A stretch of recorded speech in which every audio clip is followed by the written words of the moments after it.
الفيديو ده هتكلم فيه عن نفسي في حاجات معينة محتاجة أعرفها لكم عني للمهتم. أولا كده أنا السوشيال ميديا دي دخلتها لسبب واحد،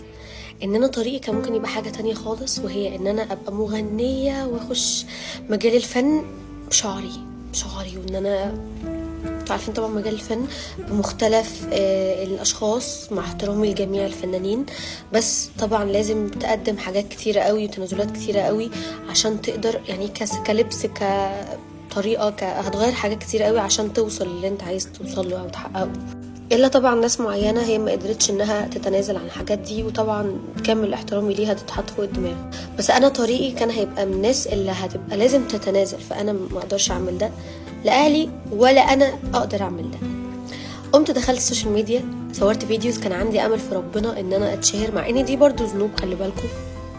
زي ما انتوا عارفين، بس كان عندي أمل في ربنا إن أنا أكون واخدة كيرف في حياتي، إن أنا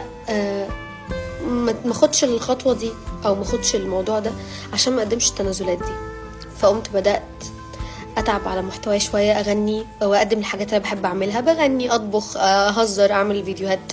مختلفه لحد ما وصلت 2,600,000. ناس كتير قوي عرفتني، ناس كتير قوي حبتني، اكونتي اتقفل وانتوا عوضتوني في فتره قليله جدا، يمكن اقل من شهرين على الاكونت ده، ان احنا خلاص قربنا كمان نوصل 1,000,000 عليه.